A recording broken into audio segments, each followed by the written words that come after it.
Welcome to the little Gransden Carshow. The main event here was the airshow, but classic and sports car owners were also invited. Here we have a stable of Mustangs from various eras.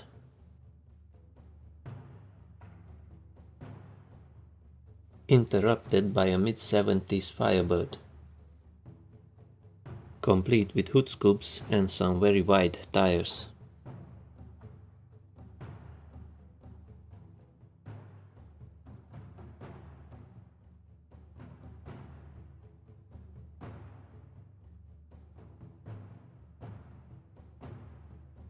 And this is a 700 horsepower Dodge Hellcat Challenger, if we are to believe the number plate.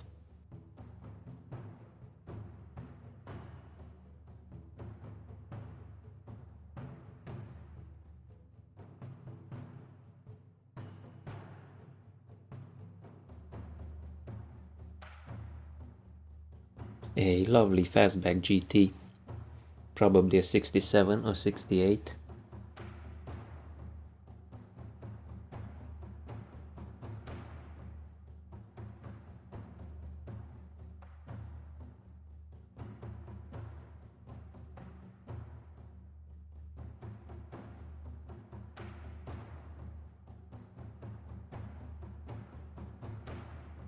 And more Mustangs.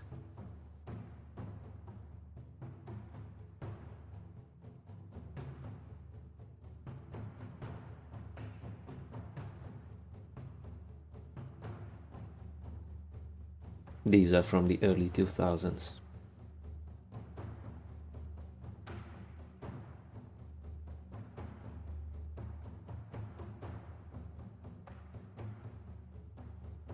A lineup of MX-5s with all generations represented.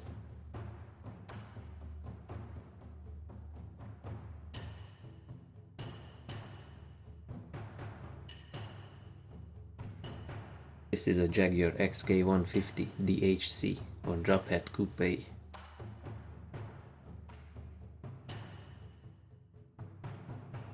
Seems to be a fully restored example.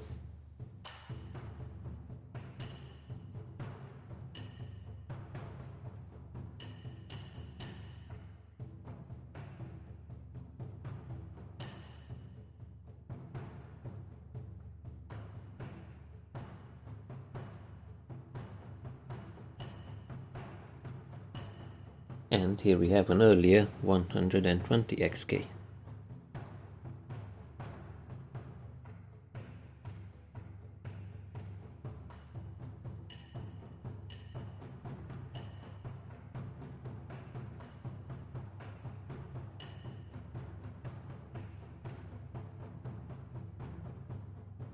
The interior is so simple, yet so stylish.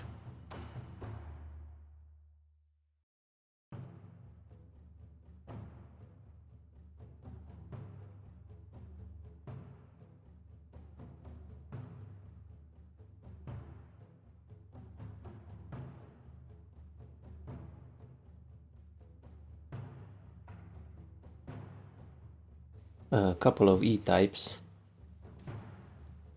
The coupe is my favorite, it just looks astonishing.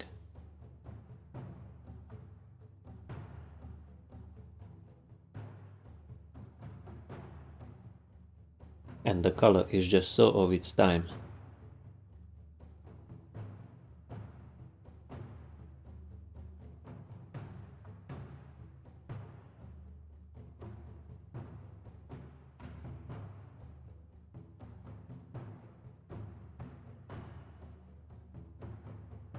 There's no badge on the boot lid, so it's likely just an inline 6.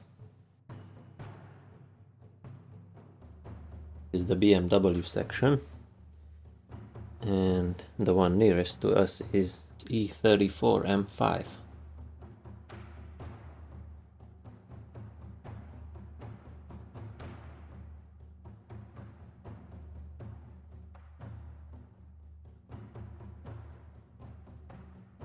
E46 M3.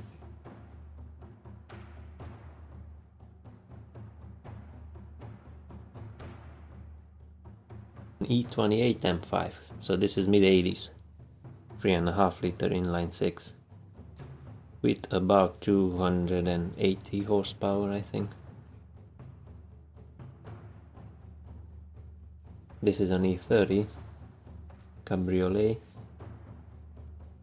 E39 5 Series, although that one is an Alpina model, I think. BMW Z3 in lovely color. This is the wide body version, so most likely an inline 6.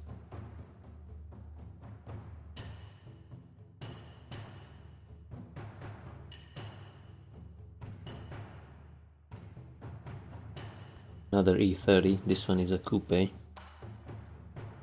and it's in lovely condition. I don't know if it's restored or it's a survivor, but it's just amazing.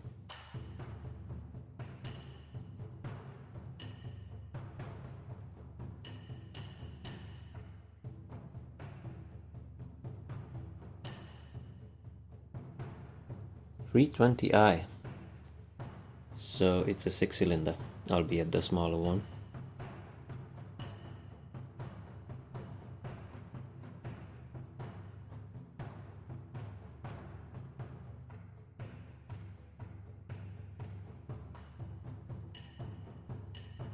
E46 saloon with M badges on it, although it is a 4-cylinder only.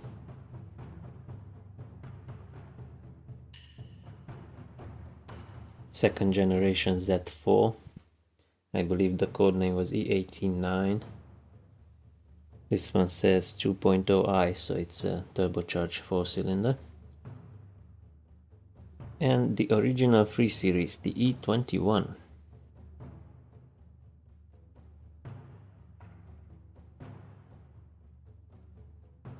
.316, not even a .316i, so it's a 1.6 carbureted engine.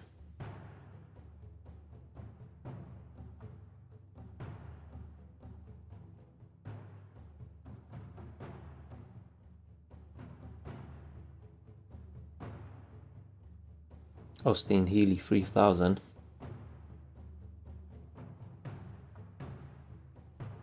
In marvelous condition.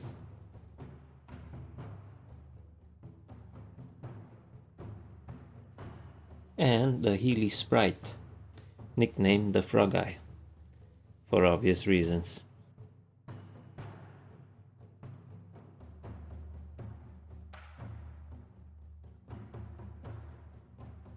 And it is a tiny little thing.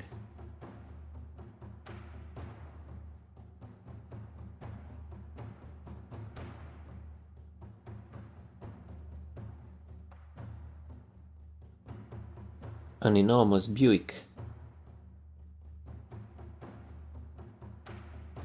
The badge on the side says it's special.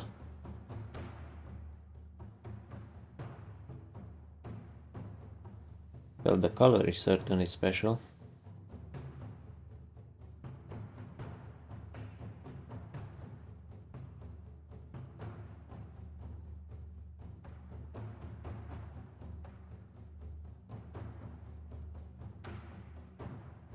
A Ford Hot Rod.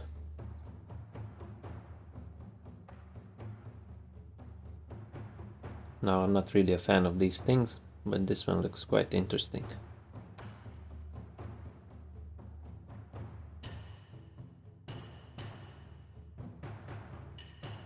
Just check out that rear axle with the differential sticking out.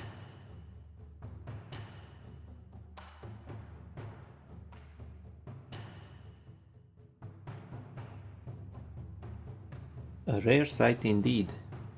A Lotus Esprit.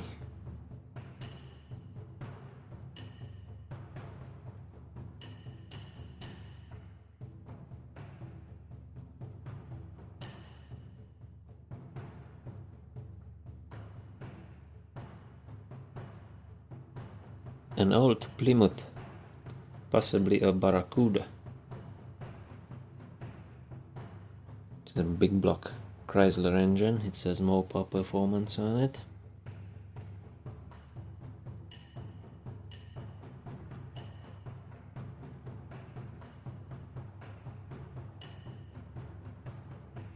And this badge on the back claims it's a 440, so that's 440 cubic inches, which is 7 liters and change. A TVR, I think it's a Griffith, lovely color.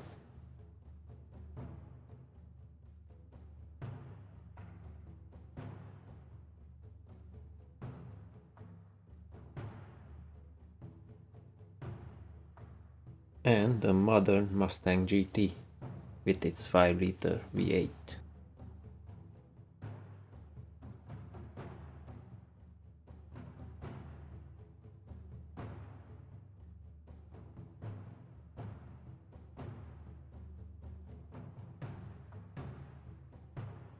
A Vauxhall of some sort that looks like a miniature Cadillac. Pink no less.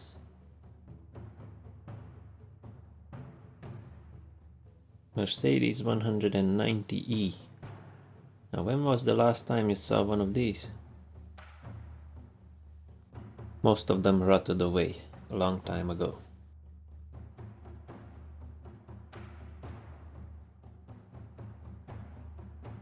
One of the more unique American cars, the Oldsmobile Toronado.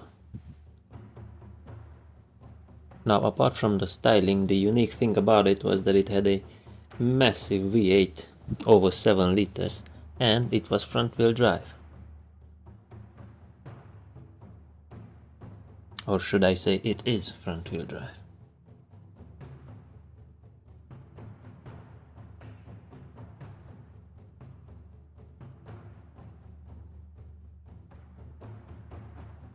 The interior is pretty nice. It's quite luxurious.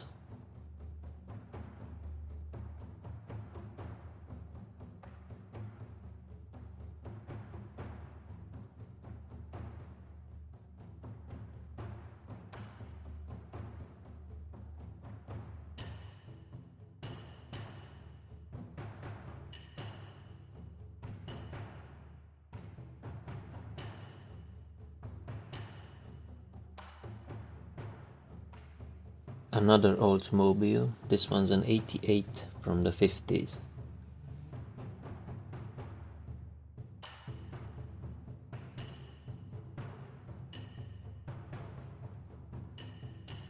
Car interiors were just phenomenal in those days.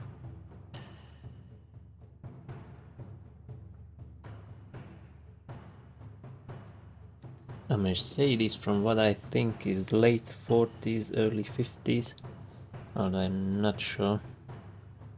It has all of the medals and stickers.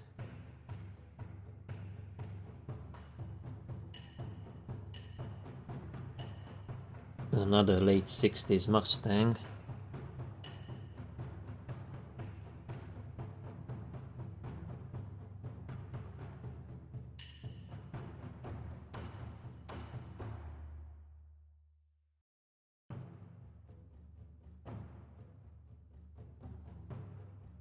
It's called the Blue Meanie.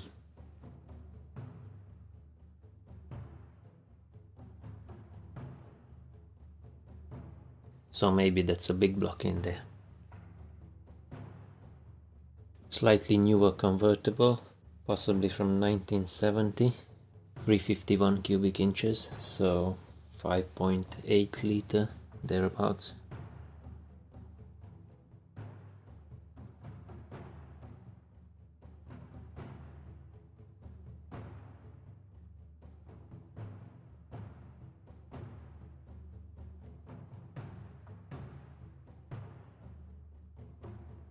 A Mustang from the 90s, where everything was rounded.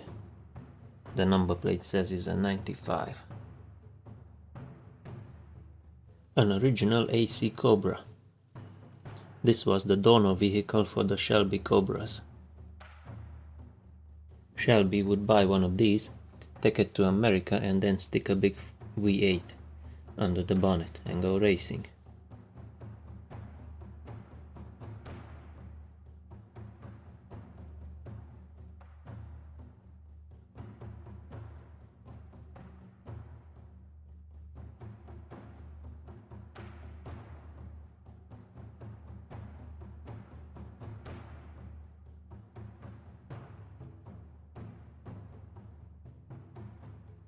A Buick 8. The long nose hides an inline 8-cylinder engine.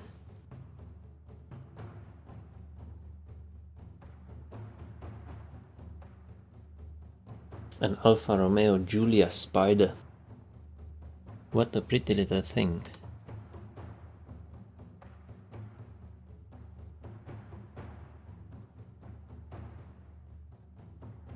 Designed by Pininfarina, of course.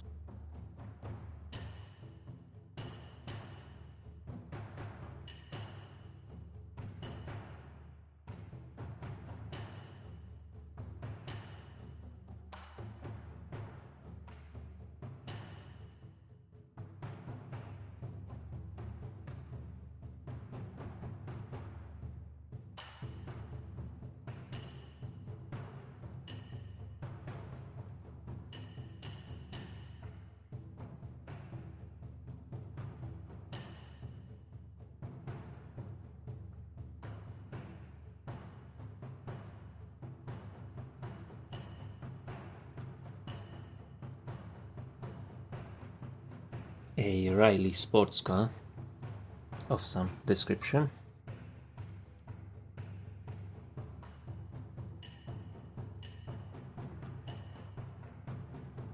And another old Mercedes. This one I'm pretty sure is from the 50s.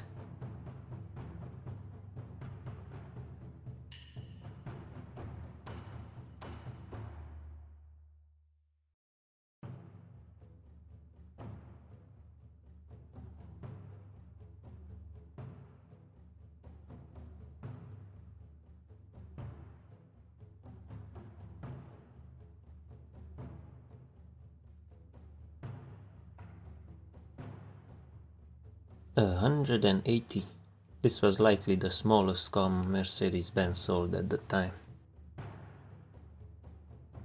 Extremely rare, an MGX. This had some sort of composite body, possibly carbon fiber, I'm not sure. But it was powered by a Ford V8, borrowed from the Mustang, albeit I think it is in a supercharged form.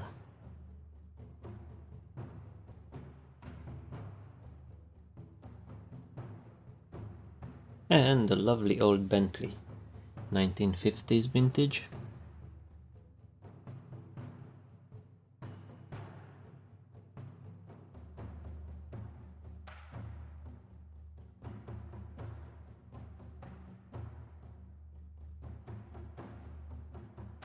I believe these were powered by a 6.25 liter inline 6. The Rolls-Royce V8 wasn't around yet.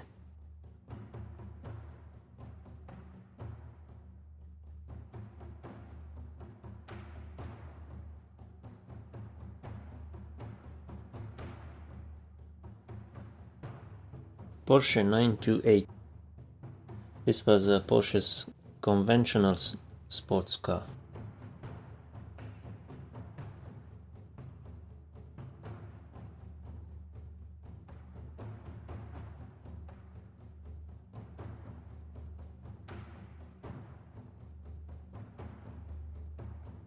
The styling was at least a decade ahead of its time. I believe it was the first car that had no visible solid bumpers. For the late 70s, the design is extremely clean.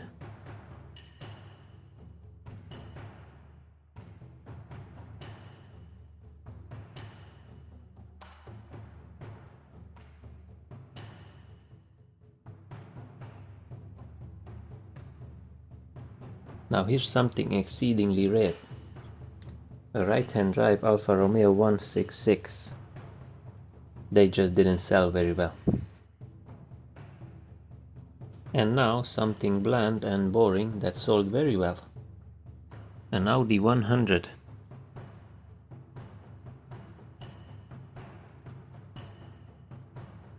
This is the base model 2.0, albeit fuel injected.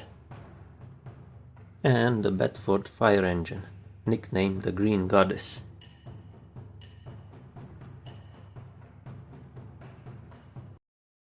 Thanks for watching.